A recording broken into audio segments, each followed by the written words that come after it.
ఎప్పటినుంచో చేద్దాం అనుకున్న కునాఫా చాక్లేట్ అయితే ఫైనల్‌గా చేసేసాను గైస్. అసలు ప్రాసెస్ ఏంటి? టేస్ట్ ఎలా ఉంది? ఏంటన్నది ఈ వీడియోలో చూసేద్దాం వచ్చేయండి. ఫస్ట్ అయితే ఇక్కడ నేను డైరీ మిల్క్ చాక్లేట్ తీసుకున్నాను.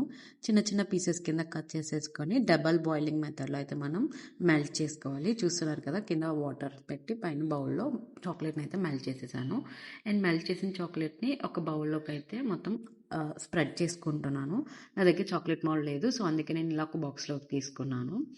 అండ్ దాన్ని ఫ్రిడ్జ్‌లో పెట్టేయాలి. అండ్ ఇక్కడ ఒక బౌల్ తీసుకొని దీంట్లోకి ఘీ యాడ్ చేస్తున్నాను. అండ్ ఇక్కడ మనకి కునాఫాకి సెపరేట్ సేమియా ఉంటుంది. నార్మల్ సేమియా కాకుండా. సో, దాన్నైతే యాడ్ చేస్తున్నాను. మనం ఘీ తీసుకున్నాం కదా! ఘీ హీట్ అయ్యాక అందులోకి ఈ కునాఫాని బ్రేక్ చేసి యాడ్ చేసుకోవాలి. లైక్ అదే సేమియాని. అండ్ అది లైట్‌గా ఫ్రై చేసి పక్కన పెట్టేసుకోవాలి. ఇప్పుడైతే ఒక బౌల్ తీసుకొని దాంట్లోకి మనం ఫ్రై చేసి పెట్టుకున్న సేమియాని యాడ్ చేయాలి.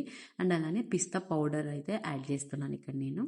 అండ్ నెక్స్ట్ వచ్చేసి కండెన్స్డ్ మిల్క్ కూడా యాడ్ చేసుకోవాలి మనం. ఈ 3 ఇంగ్రీడియెంట్స్ అయితే మెయిన్. సో, 3 ఇంగ్రీడియెంట్స్‌ని యాడ్ చేసేసుకొని మొత్తం అంతా కలిసేలాగా మిక్స్ చేసేసుకోవాలి. చూస్తున్నారు కదా ఇక్కడ. సో, మొత్తం అంతా కలిసేలా మిక్స్ చేసేసుకొని దాన్నైతే మనం పక్కకు పెట్టేసుకోవాలి. అండ్ ఇప్పుడు మనం ఆల్రెడీ ఇందాక మెల్ట్ చేసి పెట్టుకున్న చాక్లెట్ డీప్‌లో పెట్టాం కదా! సో, దాన్నైతే తీసుకోవాలి. అండ్ ఇక్కడ చూస్తున్నారు కదా! అది మనకి డ్రై అయిపోయింది.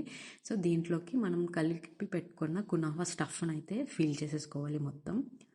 మొత్తం అంతా స్ప్రెడ్ అయ్యేలాగా ఫిల్ చేసుకోవాలి.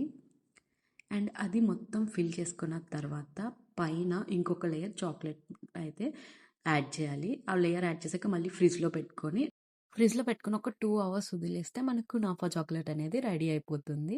చూస్తున్నారు కదా! ఎంత వచ్చిందో అసలు.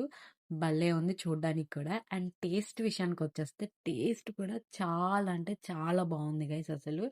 నాకైతే చాలా నచ్చింది. మీరెవరైనా ట్రై చేశారా? ట్రై చేయకపోతే డెఫినిట్‌గా ట్రై చేయండి. మీకు నచ్చుతుందని అనుకుంటున్నాను. And yeah! ఈ వీడియో కింద మళ్ళీ నెక్స్ట్ వీడియోలో కలుద్దాం. బాయ్.